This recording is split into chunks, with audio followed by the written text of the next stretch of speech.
Okay, we're back for part 2. So what we're going to do today is we're going to add in patterns to the front of our letters. Here's some examples. And then we're going to add in graded value scale to the sides of our letters. You're going to tape down the sides of your paper. And if I have okayed your drawing and doesn't need any corrections, what you're going to do now is you're going to outline, okay? You can use a black colored pencil, you can use a Sharpie marker, you can use a crayon if that's all you have, but I'm going to outline mine in Sharpie, okay? If you don't have anything, then just keep it in pencil, it's okay. You might want to darken those lines though, so this would be the time to do that. For this, if I have a straight line, I want to keep those lines straight. Look how nicely we drew those, okay? We don't want to mess it up by just freehanding our outline, okay? So I'm going to now outline all my lines.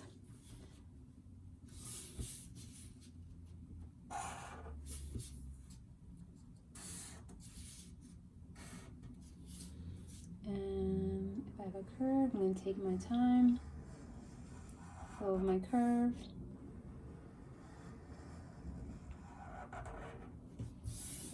Okay, don't forget the top and bottom. And then what I'm going to do is finish outlining all these.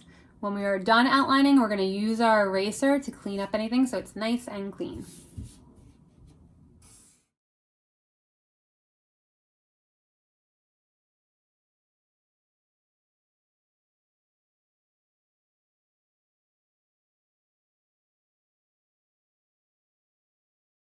You can choose colored pencil, which I'm going to choose, crayon, or just pencil, or Sharpie and pencil, Sharpie and colored pencil. What you cannot choose is marker, because we are going to add, remember, graded value to the sides of our monument, and you cannot add graded value with marker. If you have none of those things, just pencil works fine, okay? And you can vary the tones with your graphite to make it more interesting. So don't worry if all you have is pencil. Okay, so I'm going to start with my colored pencils. So just remember, if you have something that was normally going to be a horizontal line, we're in perspective here. So it has to go to the vanishing point. And now what I'm going to do is I'm going to just fill in some patterns, make these interesting. I chose 4 colors to work with. That's going to be my color scheme. It creates more unity when you have just a couple colors and you don't have every single color in the rainbow. That's not something you have to do, but I just think it looks more interesting and tied together if you pick a set of colors and interchange them throughout. Okay, so I'm going to use these colors throughout. And I'm going to go ahead and continue with my patterns and have fun with it. Also, when you're coloring,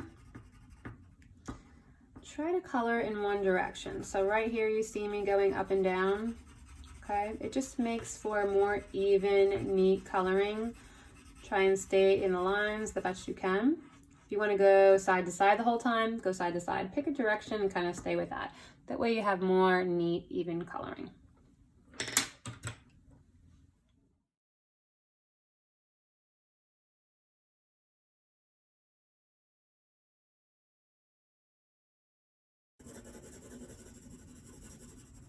Okay, so I am done with my patterns.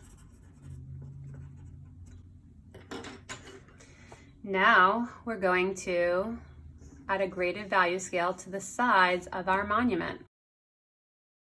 Now on scrap paper, I want you to use the pressure of your hand to create the dark and light value. Now if you can't get light enough, you can always take your eraser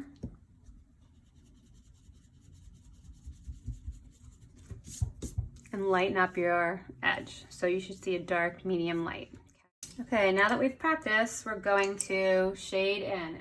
Going towards the vanishing point, we need to get lighter. You always get lighter going in the distance, okay? Your most intense colors are close up, and they fade, get duller, lighter, less intense as you get towards the vanishing point. When you're coloring, I don't want you coloring all over the place, okay?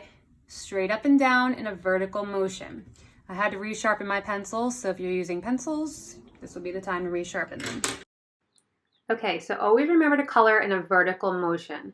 And just like we practiced, you want to use harder pressure to create a darker, more intense color as you're close to you, and then ease up on the pressure so you can just barely see the color as you move away towards the back of the letter.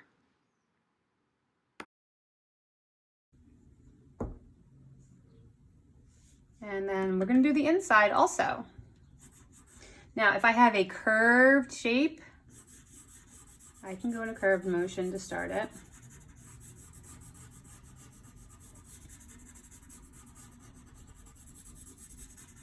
You shouldn't have too many curved shapes because we were doing box letters, but later as we go further back.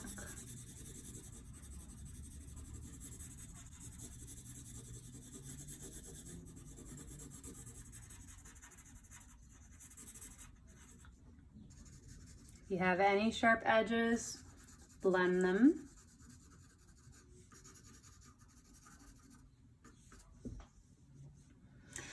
On the top and the bottom, I'm going to use a dark value just because less light hits there. And then on my side, I'm going to grade my value again.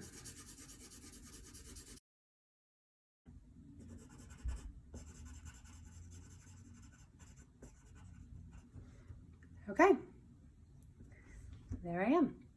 So you are done with step 2. You're going to turn this into me now in Google Classroom. We're not going to go on any further, okay? The next step will be people, ground, and the background, but we will do that together. But for right now, go ahead and just turn this into Google Classroom.